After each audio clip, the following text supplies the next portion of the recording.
Hello.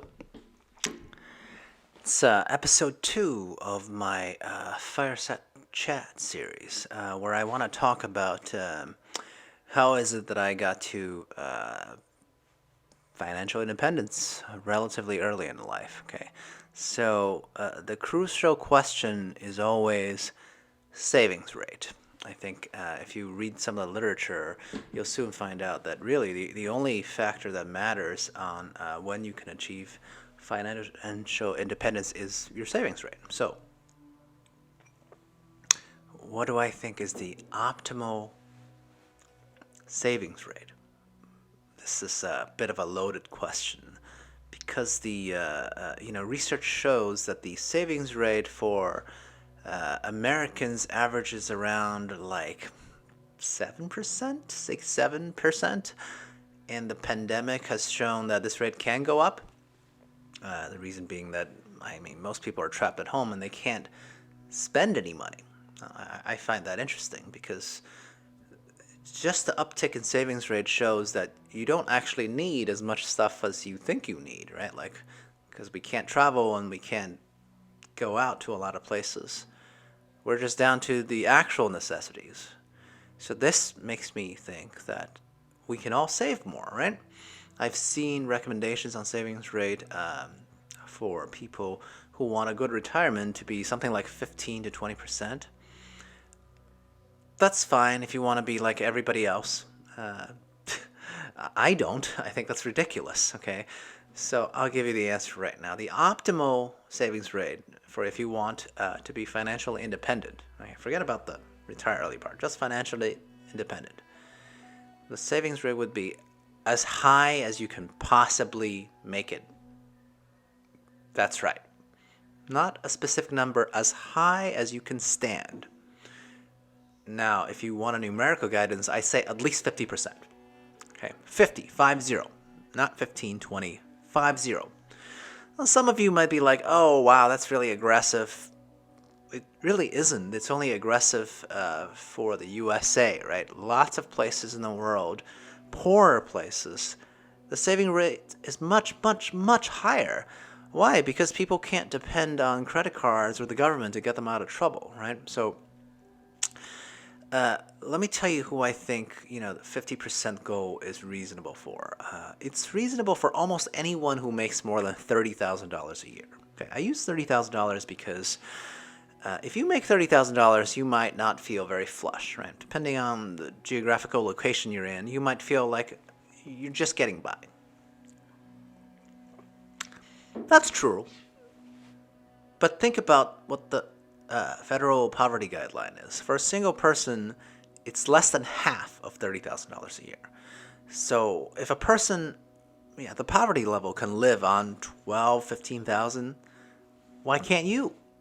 I mean, look, I'm not saying that's a great existence, but the thing about a great savings rate is that, the more money you have earlier in your careers, it snowballs with compound interest when you invest it, right? So a little pain earlier goes a long way. Not to mention, like, let me be clear, like, if you've ever had a job that made $30,000 a year, but you no longer make that little, right? Let's say you started your career, you made 30K 5 years ago, and now you make 50K. Has your life gotten almost doubly pleasurable? I'm going to guess no. The question here is to instill the sense of hedonic adaptation again, right? Like, you make more money, you just kind of usually silently, somehow, your cost of living just adjusts upward at the same time, right?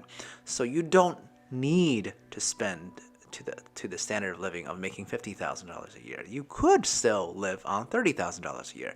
Just like when you make $30,000 a year, I'm going to guess you could live on 15. And if you lived on 15 and you make 30, guess what? Your savings rate 50%. Okay? Now, I understand there's a floor, right? Like, if you make only $15,000 a year, there's almost no chance that you could survive in the United States, spending only $7,500. I get that, right? If you're in that boat, your only way out is to make more money. Okay, and aiming for 30K a year, I don't think is outrageous by any means, right? Especially when the average household income is like 60 to 65 at this point.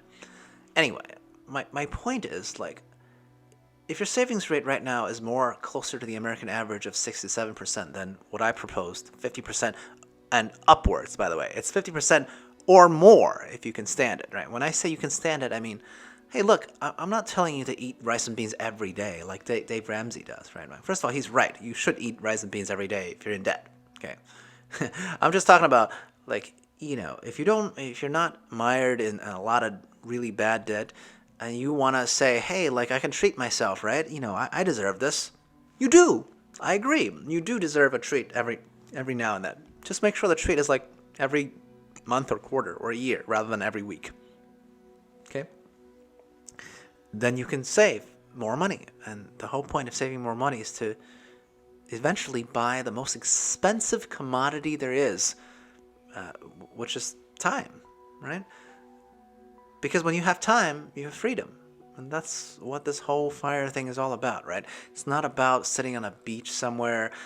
I hate it when people equate retirement to that. That's what traditional retirement is, okay? Traditional retirement was meant for you to die immediately after your retirement age, okay? If you look up Social Security age initially, it was several years after the, expected age of death for most Americans, okay? So regular retirement is never ever meant to be anything pleasant except, for you to be unable to work and then just go die already. So don't compare me to any of those people, right? Don't compare FIRE community to any of those people. What's great about FIRE is, like, you have freedom to do what you want when you still have the brain power and the physical ability and the desire to do things, right? And that is what's the most valuable part, right? Like, the richest people in the history of the world wanted to live longer. Why? Because they wanted time. And that's something that, even if you're rich as Bezos, you can't buy that, okay? He's already past my age. So as far as I'm concerned, I'm doing better than that guy because I have freedom and he doesn't, okay? Good night.